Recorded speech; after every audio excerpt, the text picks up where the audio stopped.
राधे कृष्ण। घरे जदि किसी परिबा नहीं ताले आलू और टमाटो अच्छी ताहले ये रेसिपीटी आपण निहाती ट्राए करंतु। भाबुची आपन को ये रेसिपीटी बहुत भल लागिबो। बिना पियाज रसुण रे तैयारी होईची रेसिपीटी केवल आलू और टमाटो रे। आपण आको भात रुटी परोटा सबुथिरे ही खाई परिबे। मु केमती बनेची ताको चलंतु स्टार्ट करिबा। मु सेथि पय नै जेची दुईटी बड़ टमाटो, तापर नहीं जाइए कंचा लंका आ अदा, तापर मुझे नहीं जाइए गोटे चमच जीरा, छोट चमच जीरा नहीं जाइए आपको मु ग्राइंड कर आनी देखो ट्रांसफर कर नौचे।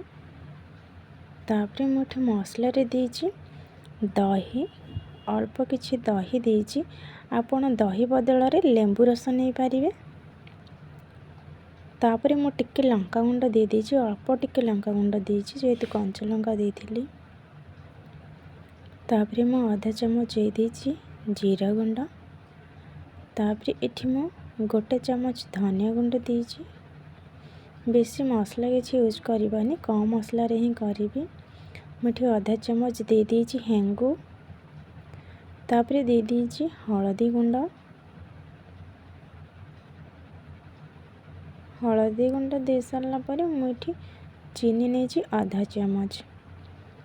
तापर मुठी दे दीजिए गरम मसला आधा चमच देइछि। छोट पैकेट थिला से मु पैकेट ढाली देइछि, चमच रे देनी आधा चमच हबो।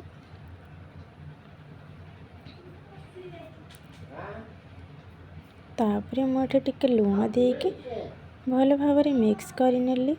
कड़ाई गरम करके मु घी दे दीजिए जेहेतु अरुआ रही मतलब बिना पियाज रसुण रही आप ओषाबार व्रत भी खाई पारिबे। से मुझे घी नहीं जाइए, घी को गरम हाँवाई दे देइछि।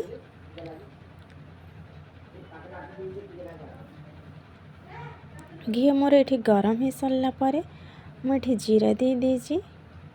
जीरा को टिके भल भाव फुटापी देवा। देखो मोर जीरा केमती फुटुची। तापर मुझे दे देउछि किछि भृषंग पत्र। भृषंग पत्र दे सारा पर मुझे दे देउछि बाटी रखी मसला को। मुझे सबुतक मसला ऐड कर देइछि, बाकी किछि मसला दबाक पड़िबनी किंतु आपको भल भाव कषापी पड़ो।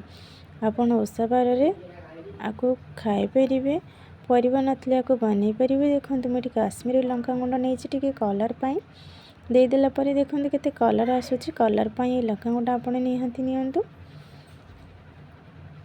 मुठी लंका गुंड दे सारा पर टिके कषि नौचे। आप मसला को टिके भल भाव कषि नेबे। देखो ये मसला मोर कषि ही आसलानी। तापर मुठी टिके कस्तूरी मेथी देदेवी, अल्प टिके कस्तूरी मेथी नहीं। तापर मुठी ताको दे देउछि भल भाव कषि नौचे। मसला मोर ये भल भाव कषि भी हैनी, आहरी कषापी पड़ो कारण तार पानी सब रही जाइए। भल भाव मसला कषि हो गले तापर आम नेक्स्ट स्टेप करवा। आपण आपको आलू चटनी किंबा आलू तरकारी कौन कहे कमेंट निहाती जनइबे। एठी मोर मसला है आसलानी, मसला एठी मोर कषि आसलानी। मसला को भल भाव कषि ने मोर ये मसला भल भाव कषि गला।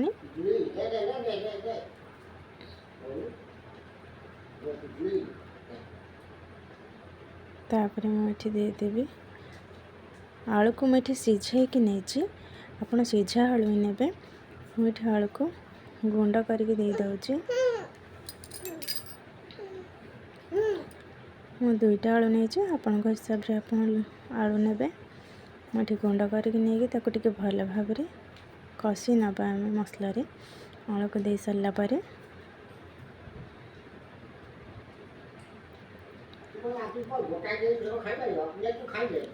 मसला भल भाव कषि नौचे।